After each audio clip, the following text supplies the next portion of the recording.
Welcome back to Fact Check with me, Abel Omasete. Now, to political matters. Now, recently, we witnessed that Kipchumba Onesmus Murkomen, who is the senator for Elgeyo Marakwet and also was the majority leader, was posted together with his counterpart, that is Susan Kihika, who was the majority whip in the Senate. And so far, it seems like the divorce in Jubilee, it is becoming messy and very noisy, where one, Kithure Kindiki, who is the deputy speaker in the Senate and also happens to be the Tharaka-Nithi senator, is next on the chopping board in Jubilee. Now, if I can begin with you, Alan Polycarp, what is your take on this issue?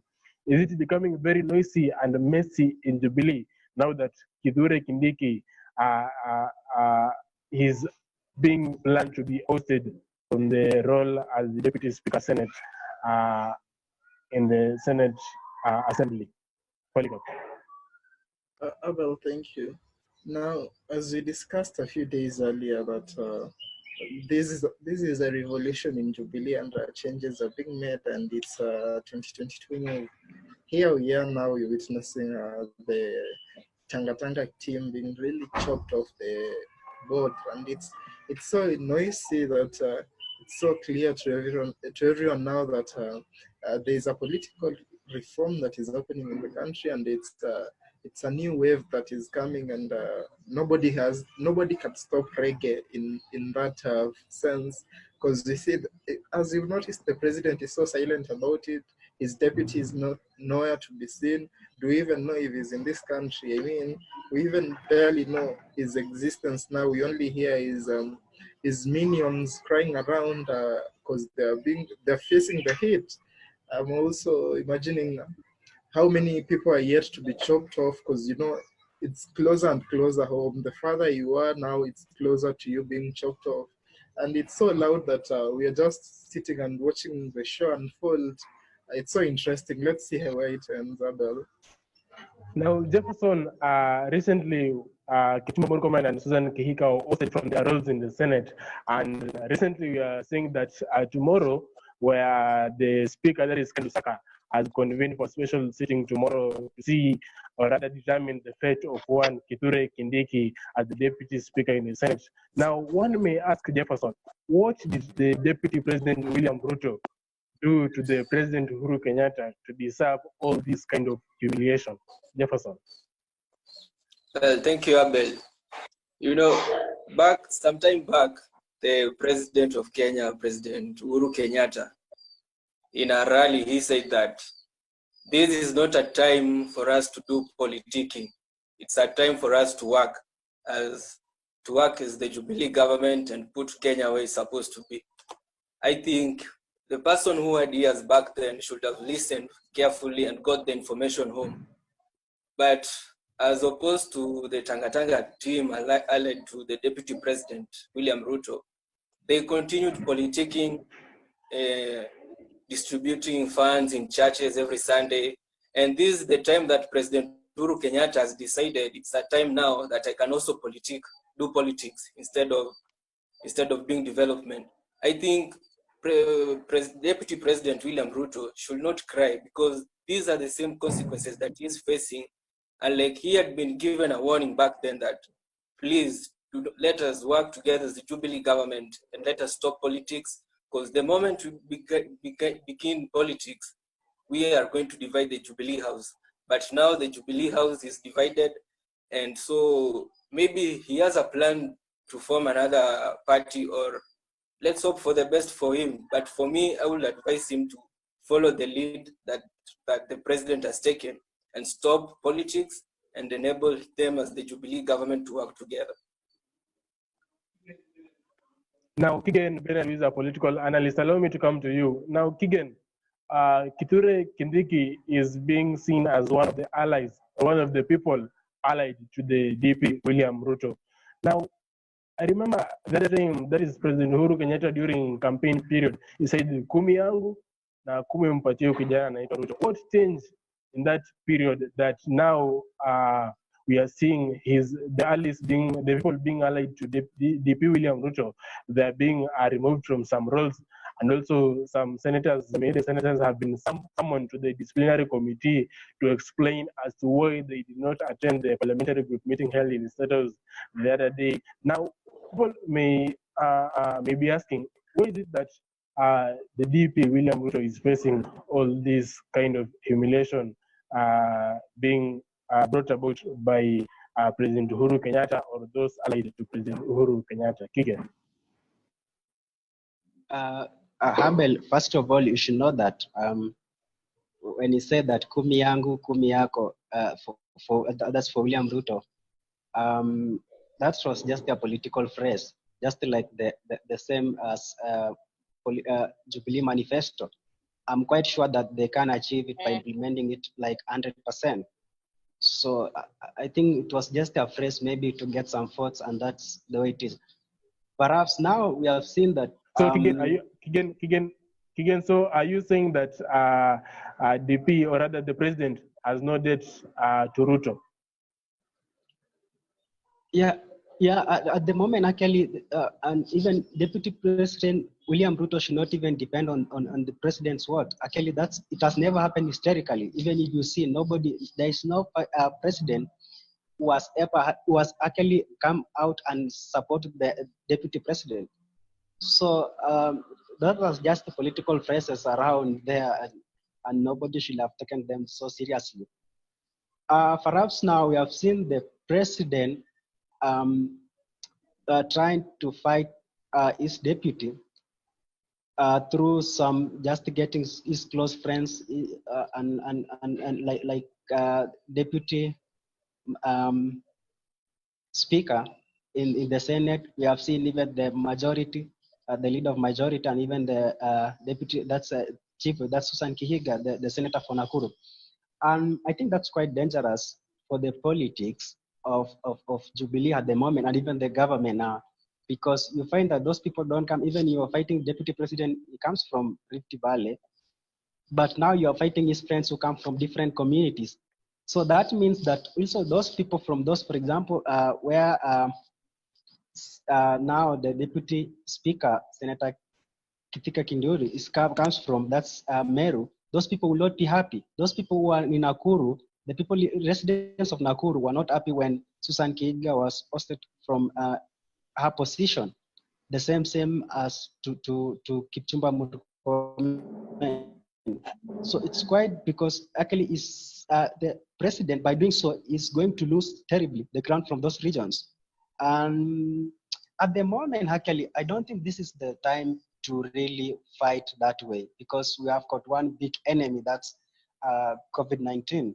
So I really don't know where these people get this energy on to fight on politics now, yet we have about 2 years to politics. So for me, I could say that that's just the misplaced priorities. Okay, thank you very much, Bernard Kigen, for your point. Now, Jefferson, if you can hear me, I remember very well in the year 2013, when the two people, that is the president and deputy, they were coming into power. They were wearing the same color of shirt. They also wore the same color of tie-dyes, the red dye, meaning that they're in power. It symbolizes that they're in authority, they're in power.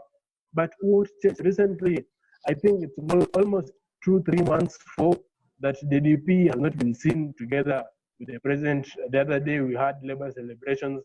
The DP was not. Yes, the president team has been outsmarted by the president. You know, when they were in the period of bromance, wearing the same coats, the same suits, the same ties, the same shirts. So when the two were from the public limelight and now the deputy president is working from his current office, I think it should sound an alarm to him that maybe the president, Uhuru Kenyatta, he no longer needs him. Because when they signed MOU in 2013 and formed the Jubilee Party, both the two had some politics. It seems clearly well that Uhuru Kenyatta has gotten whatever he wanted and he served his best of interest. And now it's the time that he realized that I no longer need Deputy President William Ruto. So making Ruto to be a no man's island. And for Ruto, for me, I think this is the time that he should recollect himself and look at his political career and see where does he want to take Kenya in the next few years if he will be the president of the country of Kenya. Abel. Okay, the alliance that Jubilee Party headed by President Kenyatta so far seen that they have brought in Raila Odinga, they have brought in Kalonzo Musyoka, they have brought in Gideon Moi, and Gideon Moi, they have not been seeing eye to eye with William Ruto, especially when you look at the politics being held in Rift Valley province. Now, what does this mean to Ruto when you see Uhuru bringing in Gideon Moi, Raila Odinga, Kalonzo Musyoka in government? Okay, so Bill, I get your point. As we shared earlier in an earlier forum, that this is the president aligning his 2022 team. He wants to leave, as much as he wants to leave a legacy behind as a president, he also wants to leave a legacy behind as a politician, having been that someone who endorsed someone. And maybe the favor might be returned to him 10 years down the line by endorsing his son as an MP or something in future. So it's just a political tyranny that, as Ruto terms himself a hustler, now those words are becoming real. He has no one behind his back. It's just the big fish, the people who have been there, the people who are deep-rooted in politics from long before we knew politics. And I think it's just a strategical move, but he's becoming so clear and relevant to the people. You know, the president has this thing, he usually does things quietly, and that by the time they are so public, he's not even part of it anymore. Please pardon me for interrupting you, for cutting short, because you had a problem with your picture. You are not seeing it, but you are getting the audio levels. Now let me come again so that the audience can get satisfied on how we tackle these issues. Now, I was asking, is this a payback being witnessed in the country whereby we saw that the late president, Daniel Toroitich arap Moi, supported and endorsed Uhuru Kenyatta back in, is it 1997 or 2002, to run for his presidency bid? Now, do you think President Uhuru Kenyatta is paying back, saying thank you to the Moi family for helping me, and now he's trying to bring Gideon Moi into the limelight? Again, once more. Yes, Abel, from our own angle and perspective, it seems so that even in 2002, when President Moi was retiring, he even supported supported that time Uhuru Kenyatta. And before then, you remember even before the death of Mzee Jomo Kenyatta in 1978, it seems that there's something that he had told President Daniel Toroitich arap Moi that maybe ensure that my son becomes somewhere there in the government. And it seems that trajectory is just going on and on. That's just a circle of certain class. And I think that's quite unfortunate here in Africa, that we normally select our leaders not because of the quality or because of the input that they put to the people, so that we've seen some developments and some changes, but it's just about endorsing someone as a form of paying back. That's kurudisha mkono, and that's quite so sad. And I think that we should really change the directions of the politics in our country, that it should never that again. It should be that somebody who has ideas, somebody who can really make steer for the economy of this country and change the infrastructure of this country. It should not just be about someone being endorsed by someone and that's the way it is without even the ideas. Someone who may not be even unfit for that position. The president maybe seems to be backing Gideon Moi and sidelining Deputy President William Ruto, despite the fact that he had even endorsed him. He had even said that, announced it himself, because that is on the record, saying that tano kumi yangu na kumi yake. I don't trust those words of the politicians, especially during the political campaigns and those rallies, because it's just the same way they promise us a very big manifesto, but with nothing. We've seen that absolutely some quite percentage has been implemented, but the better part has not been implemented. So we can't take that word for sure, which Uhuru Kenyatta said. And the last Habel, it's quite sad for any young politician, just a youth like you, who could maybe dream in future to be a president, that if the system goes this way that you are endorsed by someone, then we have so many good brains, young brains who are so intellectual and can lead this country. But because they have got no good history, they are raised from nowhere and they want to lead. So it could be so difficult if we have to have somewhere a base, like we know your history, you are son of who.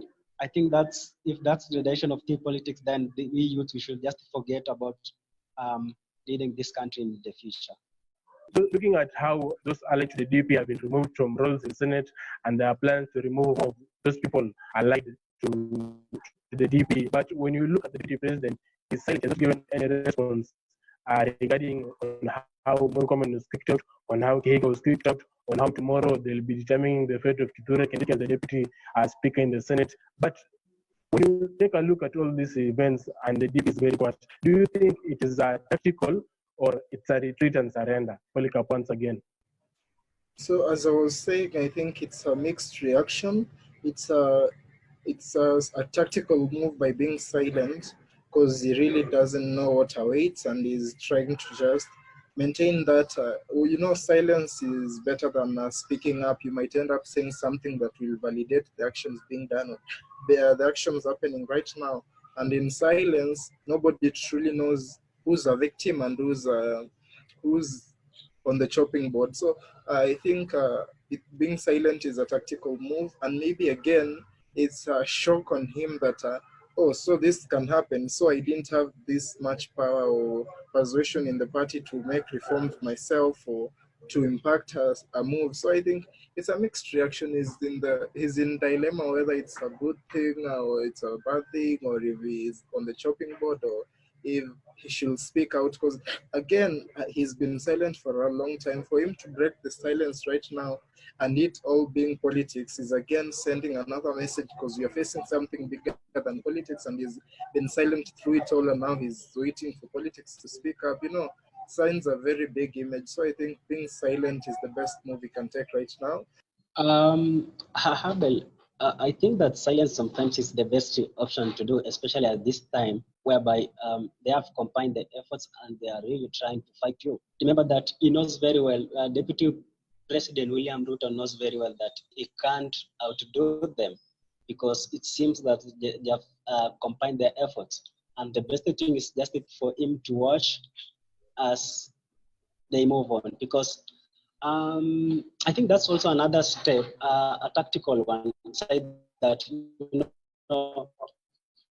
when now it tries to join them by trying to rebuttal this game, it will be so interesting for them, and they might want actually to show their prowess that they need to win it. So, but now it's just gone silent and leave them to play this game themselves. So definitely it's just like one side of the match, of the soccer match, just one team playing and the other team is not interested.